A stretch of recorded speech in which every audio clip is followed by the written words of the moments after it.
So my apologies. So we'll just spend a few minutes here and then we'll start walking up the deck here. So obviously you folks have had an opportunity to look behind you and you can see our next mission, which is AV-53. We're going to be launching the MMS satellite, which is a magnetic spheric multi-scale mission for NASA on the 12th of March at about 10:44 in the evening. The nice thing about that particular configuration is if you look at it, it's the exact configuration of this dual-engine Centaur that we will fly for CST-100. So that's a 4-2-1 configuration, so it's got 2 SRBs and 1 RL-10 engine for the second stage. So again, the vast majority of our work occurs in the VIP where we integrate the stages. We'll integrate the spacecraft here next week. So on the 26th of this month, the spacecraft will roll out. Typically, 2 days before launch, we will roll the entire stack that you see behind us up to the pad. And what they told me they wanted me to start doing is, as we talk, to keep walking up the hill. So I'll try not to fall, and you guys try not to fall on top of me. And am I talking loud enough, Melissa, you can hear me? Okay. So anyhow, the way our integrated stack works is obviously we've got several major components. So obviously you've got the rocket, comprised of the booster stage, the interstage adapter, the Centaur stage, the motel, and then the payload fairing with the spacecraft. The other major component is the MLP, the mobile launch platform. Then you have the GC Cube system, which is housed in the what we call the G van. Thank you very much. And then we have the P van, which is the payload van. The payload van houses all of the customer's equipment. So once we start the roll, the customer is in constant communication with their satellite during the entire roll. We have a fiber optic cable that actually is laying down inside the rail over there that provides that link between the spacecraft and our customer. The spacecraft powered up, we have full data visibility in that spacecraft. What we're working on right now is one-side accommodation. One-side accommodation is basically everything that we have to do with commercial crew, CST-100, once they get out to the pad. So to the left of the autocoupler building, we're going to be constructing a crew access tower. That tower will be about 20 by 20 footprint and a little over 200 foot tall. There will also be a crew access arm that will rotate out to provide access to CST-100. That arm is about 172 feet off the ground and about 42 foot in length. Do you know how tall the top of the light mast is? The light mast is, I think, 340, Tony? It's below 340 feet from the top of the mast. So we're 140, 150 feet below it. Okay. When did you actually start construction on the tower? So the actual physical construction of the tower has not started yet. So basically, the beauty of the way we're going to do this is it's all being done offline. So we're going to build all the major segments, 20 by 20 by 20 tiers. And then we'll bring those tiers out. Those tiers will be completely outfitted. So they'll have the stairwell, the elevator shaft, all the cable chases, the water suppression system will all be bring them out. We are an integrated unit. You can see that 7-tier stack and a little over 6 pieces. And then we've got about 400 pieces of outboard steel that'll make up the rest of the tower.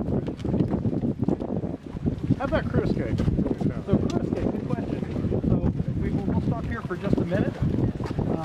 So again, from the same level, which is level 12, And that's 174. about 172 feet, is where the crew escape system is. It's a slide wire basket system, very similar to shuttle, Okay. except we've taken a lot of the lessons learned from shuttle and made some great improvements on this system. And basically the egress system is about a 1,345 foot slide wire basket trip to what we call the ready building parking lot. And that's just to the northeast of us from here. You said improvements, so like what? I mean, I'm familiar with the shuttle basket. So some of the improvements that we're making is, for shuttle, it was basically a single rope that was gravity fed the whole way down. We are also going to be gravity fed the whole way down. However, we're going to have what they call a haul rope. And that haul rope is a continuous loop rope, which will allow us to use that rope for braking purposes when we get closer to the bottom. The other thing that we're doing is we're taking some of the technologies that are used in gondolas. And so what we're going to do is we have to navigate over a guard shack.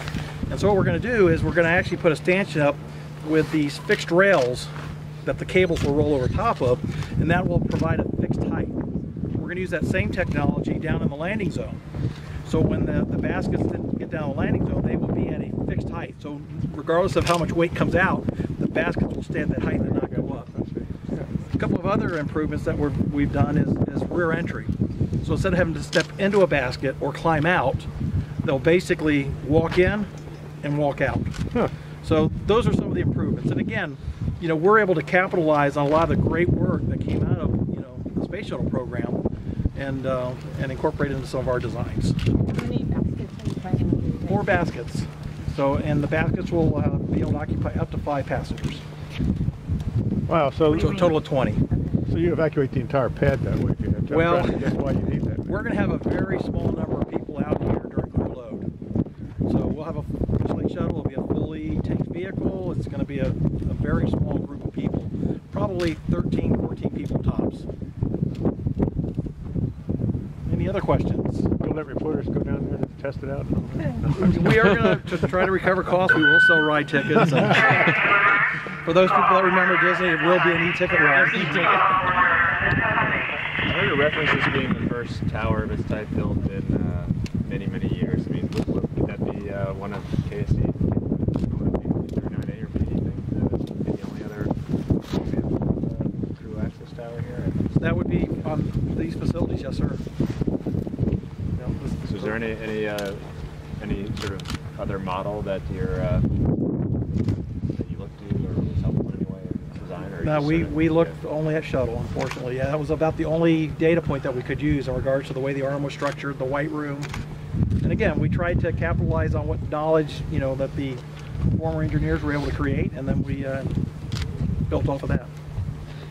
Is the cost of the project part of the overall commercial crew contract, and can you separate out the costs? It is part of it, but I'm not at liberty to really talk about cost, ma'am. But yeah, it's all part of the overall program that we're on contract to Boeing for. So I assume you use the same system launch a rocket if you're flying commercial missions as well. At that point, are there, I know you don't want to talk about funding, but like if you're flying a big oil habitat or something with the operations and anything at the time you're doing different? We're hoping not. So right now, our plan is to still maintain, you know, our successes. So what's been working for the Atlas program, we continue to capitalize on those means of operations. You know, we are making other improvements to the rocket. So obviously we're going with the dual engine Centaur. That's not for redundancy's sake, but it provides us that extra little impulse to get to station. We're also incorporating an emergency detection system, which will provide onboard health of the vehicle in real time, and in the event something is misbehaving, it'll provide the necessary feedback to CST-100 to eject as required. But from an operations perspective, we are building off of what has worked very well for this program over the last many years. And we've been working closely with our Boeing counterparts, because obviously there are some differences. You know, we're dealing with humans at this point, and not a tangible piece of hardware. And so we are taking all those aspects into consideration.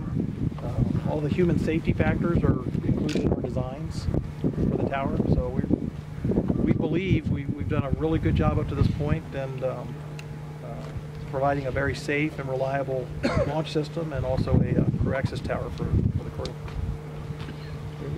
So Lynn, the Economic Development Council of the Space Council. Thank you guys very much for joining us today.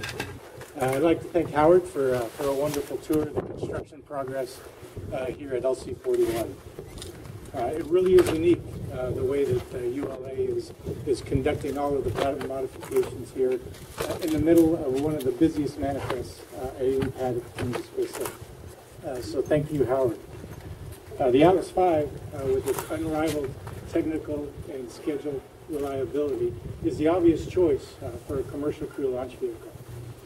Right now, we've had 52 successful launches, 100% mission success, and we're really excited that Flight 73 is going to have a CST-100 capsule on it. So thank you very much. Truly is an integrated effort here with all of our teammates and partners.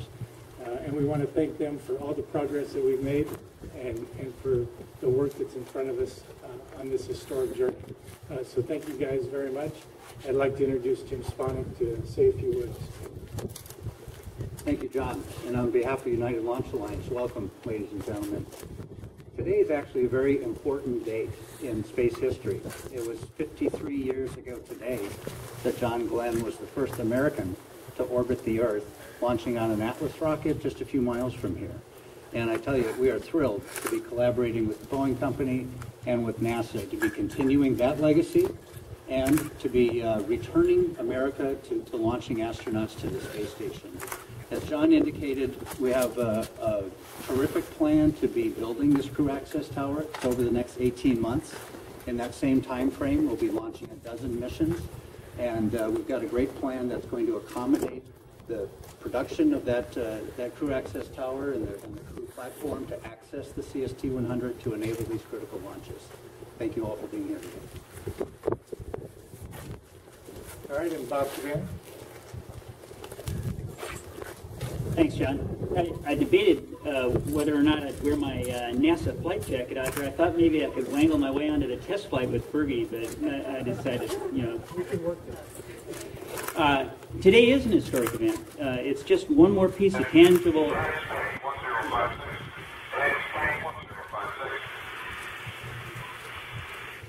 It's just one more piece of tangible evidence of the progress that we're making here at KSC, moving into the future, transitioning to what we're going to be, and that's that multi-user spaceport for government and commercial operations to and from low Earth orbit and beyond. This is an historic pad. It's launched a number of NASA scientific missions, the Voyager, Pluto New Horizons, the Curiosity rover on Mars, and now it's going to launch an even more valuable, precious piece of cargo, and that's NASA astronauts to the International Space Station. I couldn't be more pleased with the partnerships that we have and the progress that we're making. It was pointed out in our discussions earlier, you know, pretty soon we hope to have 3 pads here at KSC launching humans to space, 41 with the Atlas CST-100, 39A with the Falcon 9 and the Dragon Rider, and 39B with Orion on the SLS. And that's a pretty amazing future that we got coming. So we're going to continue to explore, we're going to continue to move forward, we're going to continue to be commercially friendly, enabling commercial operations, and I can't wait to see this tower erected and an Atlas V up there with a CST-100 headed off to the International Space Station. Thanks. Okay.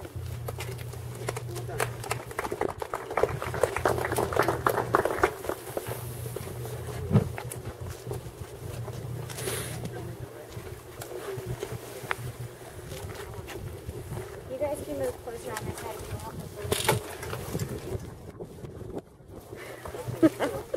Coordinated. Are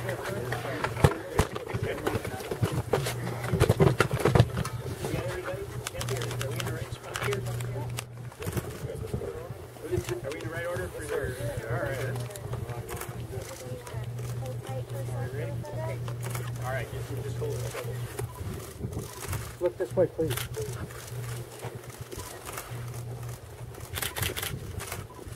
And this way, please. Thank you.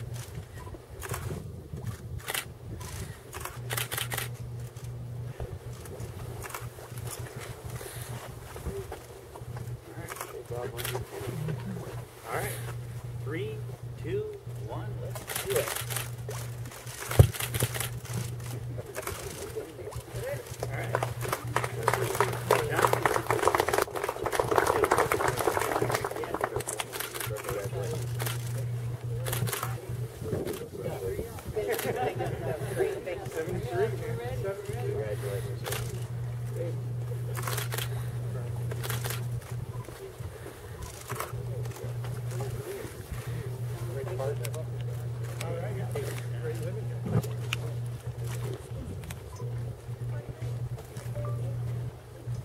You guys have 13 feet to go, and we'll be at where we have to. 13 feet down. Ways to go, but you know, to go from the old stop to being able to picture yourself just getting an elevator right here is some kind of progress, I guess. Well, you know, it's what has it been, about 3.5 years? You know, going on 4 years this July. It's about time we take the business back. I think we're ready for it. We have the first pieces of the CST-100. The structural test article showed up over in OPF-3. The former OPF-3, which is now our commercial crew and cargo processing facility. You know, that's been gutted and renovated on the inside. The OPF portion is coming. That work begins this December. Boeing will eventually move our office spaces in here, so you know it's pretty clear between us and then across the aisle the X-37 operation that we're going to stay for a while. You know, just as the end of the shuttle program, I think sort of represented a pretty significant slowdown for the Space Coast area. And I think we're about on the other side of the bathtub curve right now. You know, we're heading back up, and there's some tangible evidence that human space flights come back to the Space Coast. And, you know, we're scheduled to do it in just a couple short years. It's hard to believe. And when do you plan to name a crew for your first test? I think, you know, I think the target is sometime this summer. You know, again, I've got to confirm that with John Elbon. But the idea is that there's a couple of what we're calling PCMs. Actually, it's not our name; it's the commercial program's name, post-certification mission. You know, if you look at the way the contract is worked, they're scheduled to be awarded sometime this summer. So we thought, you know, with that announcement, it might be a good idea to sort of roll out the idea of a name and a crew and you know, perhaps some more tangible, visible elements of the program that people will appreciate. First flight?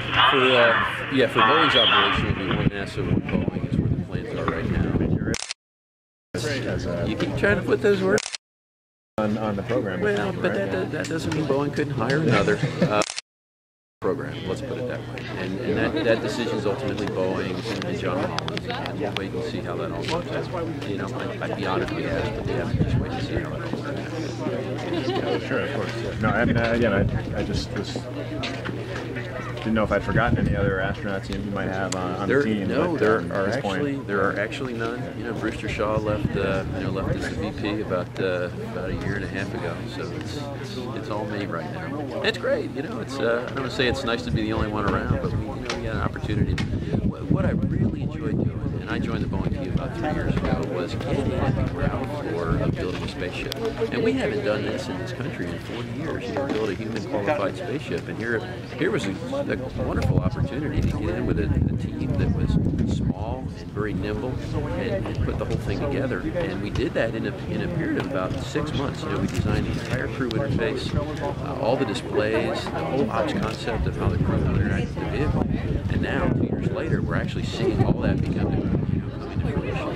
We're actually getting ready to build flight hardware, as far as the console is concerned. We're seeing the first iterations of the flight software begin to come out. And now, you know, of course, flight software drives it all, and drives how the crew interacts. So now we're seeing the tangible evidence of our efforts from a couple of years ago. It feels really good. And have you actually relocated out here as well in addition to John, or is that in the future? Or? No, I'm actually out here, moved out here in early December for a temporary 2-year assignment. So we'll see. Where do you call home? We're living out on the beach. I really like it. I love Cocoa Beach. You know, I always love coming out here. Always remind me of spaceflight. So I thought it was pretty nice to come out here and have an opportunity to live with my wife again, which is really good. So we live down just the north part of Cocoa Beach. I get a chance to walk out in the morning and watch the launches, and that's sort of a cool feeling. You're still entitled to stroll through crew quarters anytime you want to? Or? I stop up there because I have a good friend that works up there, and she still lets me in the door, but my key doesn't work anymore. But we, you know, part of our operation is to borrow some of the NASA infrastructure that's existed here for 50 years that supports crew operations. We will be using the crew quarters, because that's what NASA told us to do. And then there's other supporting facilities that we'll probably make arrangements and agreements to go ahead and use. Like I said, it's nice and back again. The beach house is right down the road right here, so it's kind of like having an old friend again. But stay tuned. You know, there's a lot. There's certainly a lot to come.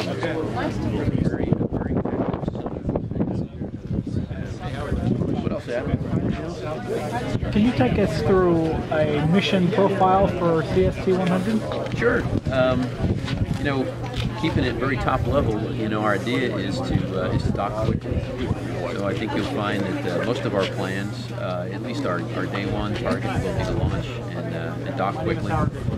You know, within the cruise day allowance. But that said, you know, we have the ability to dock on the second day or even the third. And then NASA calls for the mission to stay docked for up to 210 days to support the crew. And then we'll undock and return to one of several West Coast landing sites. We land on land, so there's a parachute landing, you know, followed by airbag and the final descent. And then we reuse the vehicle, so we'll get the NASA crew out and send them back home, and then we'll process the top end, the CST-100, back here in the facility in C3PF, and then we'll launch probably that same vehicle 6 months later. The only ones certified. We are the only ones currently planning to land on land. You know, the competition I think has some designs to do that. I'm not exactly sure what they'll be doing or when they're going to try it, but I know that ultimately they would like to land on land. But right now, of course, you know, their cargo flight's going on.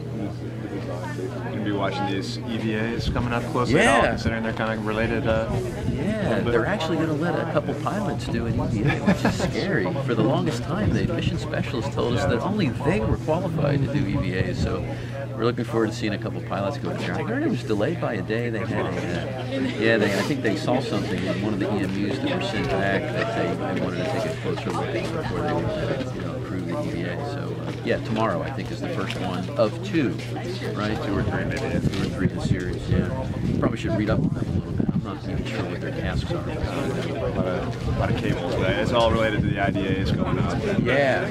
Well, of course, the IDAs, you know, support the new, NASA docking system, the NDS, and which is an international docking standard, which is really, you know, sort of cool if you think about it. I mean, you know, people ask me what the ISS sort of meant to me, and it means we, as a global community, sort of speak similar languages in terms of interfaces in space. And this is sort of the culmination of it, where there's now an international docking standard that anyone can sort of, if they participate in the standards, you know, they can have interchangeable vehicles in space. So it's a great concept. Of course, they're going to expand the docking ports on the International Space Station too. Formerly shuttle only docked to the Node 2 forward port. They're going to open up the Node 2 Zenith port.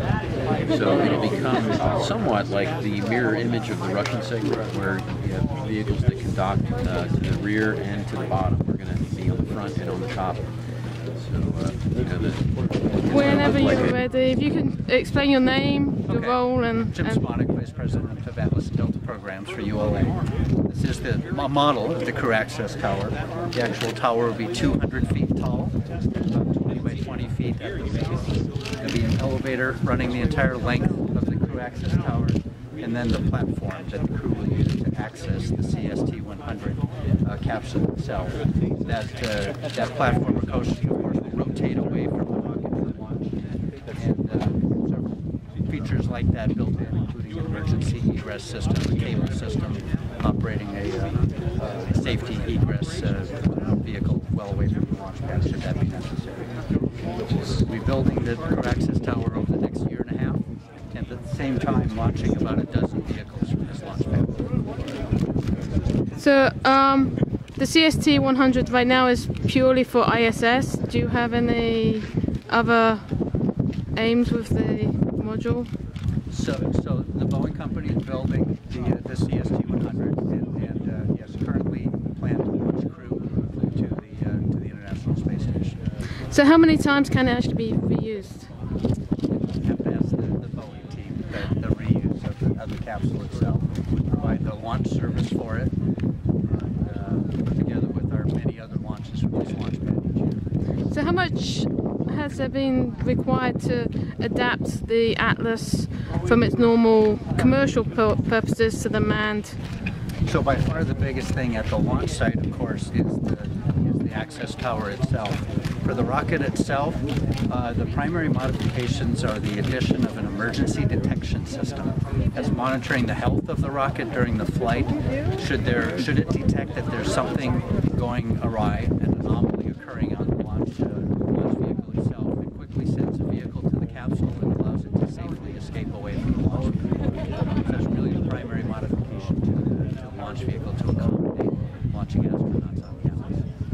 Okay, and you mentioned earlier, obviously this is a very significant milestone in respect of a historical event. Could you basically explain the history between Atlas from the past to the present? Certainly. Actually, the first American astronauts to launch into orbit, of course, John Glenn being the first, launched on this date in history 53 years ago. It was 20th of February 1962. Glenn launched on an Atlas vehicle. And actually, from an architectural perspective, it had a lot of similarities. It also had an emergency detection system to enable the Freedom 7 capsule to be able to separate. So that was 53 years ago, and now that legacy is continuing. The CST-100 launching on the modern-day Atlas V rocket. Okay, could you just do one final... I'm with Zero G News. If you could say your name and welcome to Zero G News. Yes, my name is Jim Sponik with the United Launch Alliance. Welcome to Zero G News. Boeing will add to the skyline at Cape Canaveral during the next couple of years with the construction of a 200-foot-tall crew access tower. The structure will be the first of its kind to be built at the Florida spaceport since the 1960s. It is needed to allow astronauts and support staff to safely board and prep the Boeing CST-100 for crewed missions to the International Space Station.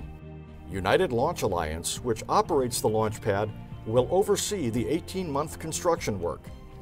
The work will take place between Atlas V launches as the pad remains operational. This is a modular design, so all of the superstructure will be built off-site. Those superstructures would then be trucked in and erected on the pad on a non-interfering basis. The crew access tower will feature an elevator, 42-foot-long access arm, an environmentally controlled white room akin to the one astronauts pass through to board the space shuttle. So human safety is the #1 aspect to our design. So all elements of our design are taken into consideration, the human safety aspects of both the flight crew and the ground crew. The tower will be in place in time for Boeing to begin its flight test regimen, including one in 2017, with a test pilot and astronaut on board.